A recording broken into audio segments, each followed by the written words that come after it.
मला माहिती आहे का? आपण अगर कढाईमध्ये 1 ते दीड चम्मच तूप घालून त्यामध्ये 1 कप खोवा घातला आणि त्याला 3-4 मिनटं शिजवून घेतलं छानपैकी लो फ्लेमवर मस्तपैकी, तर पातळसर असं पदार्थ तयार होऊन जाते. आता ते पातळसर पदार्थ आपल्याला गाळा आणायचा आहे थोडं जाडसर. तर त्यामध्ये काय करायचं, अर्धा कप किंवा पाऊण कपच्या जवळपास मी पाऊण कप घेतलेला आहे डेसिकेटेड कोकोनट पावडर. तर ते त्यामध्ये घालायचं आणि मिक्स करून घ्यायचं. झालं ना आता गाढं. तर डोसाठी तयार झालेलं आहे मिश्रण. याला थंड होण्यासाठी साईडला ठेवूया आणि दुसऱ्या एका याच्यामध्ये कटोरीमध्ये मी 4-5 काजू, बदाम, 2-3 इलायची आणि मनुके घेतले आहे. आणि तुम्हाला आणखी पिस्ता वगैरे आवडत असेल ते पण तुम्ही घेऊ शकता, ड्रायफ्रूट्स टाकू शकता. आणि खजूर जे बियाचे असते ते व खोबरा किस घालून त्याला पण तर असं पेस्ट तयार करून घेतलेलं आहे. बघा गोडी तयार झालेली आहे ना. हे फिलिंगसाठी आहे. त्यामध्ये थोडंसं फूड कलर टाकून आपण कलर चेंज करून घेऊ आणि नंतर हात धुवून घ्यायचं, नाहीतर कलर ह्या मिश्रणाला लागेल. आता हे मिश्रण थंड झालेलं आहे खोव्याचं. त्यामध्ये 1/4 cup plus 2 tablespoon milk powder घालून 3-4 कप शुगर पावडर घातलेला आहे. आणि याचा आता आपण डो तयार करून घेऊ. डो तयार झालेला की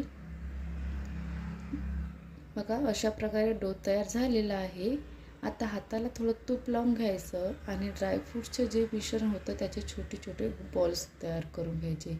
बघा अशा प्रकारे बॉल्स तयार करून झाले की लगेच मग हात धुवून घ्यायचं. हात धुवून झालं की याचेसुद्धा बॉल तयार करून घ्यायचे आहे व्हाईट मिश्रणाचे. आणि बघा अशा प्रकारे थोडंसं चापट करून घ्यायचं पुरीसारखं आणि त्यामध्ये बनलेल्या ड्रायफ्रूटची फिलअप करायची. आणि कचोरी जशी आपण पॅक करतो, कचोरी मोदक वगैरे तशा प्रकारे पॅक करून घ्यायचं.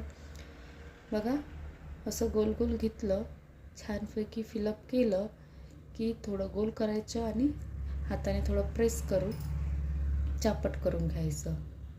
झाली ना आता स्वीट कचोरी.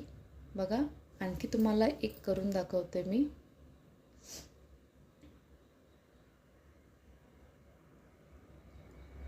एक गोळा घेतला आपण, त्याला थोडं चापट केलं आणि त्यामध्ये ड्रायफ्रूटची फिलअप केली.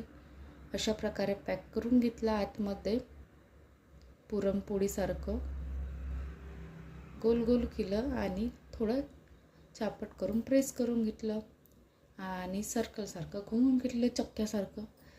झाली ना आता स्वीट रेसिपी तयार.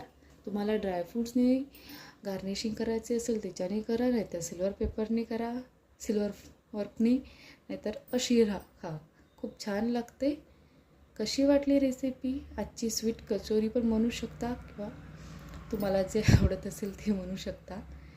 आहे ना बनलेली मस्त मजेदार अशी महागडी मिठाई. चला तर बनवून बघा आणि माझी रेसिपी कशी वाटली कमेंटमध्ये सांगा आणि चॅनलला सबस्क्राईब करायला विसरू नका. बघा कट करून दाखवते तुम्हाला किती छान बनलेली आहे आणि खायला तर खूपच मस्त टेस्टी झालेली होती. थँक्यू.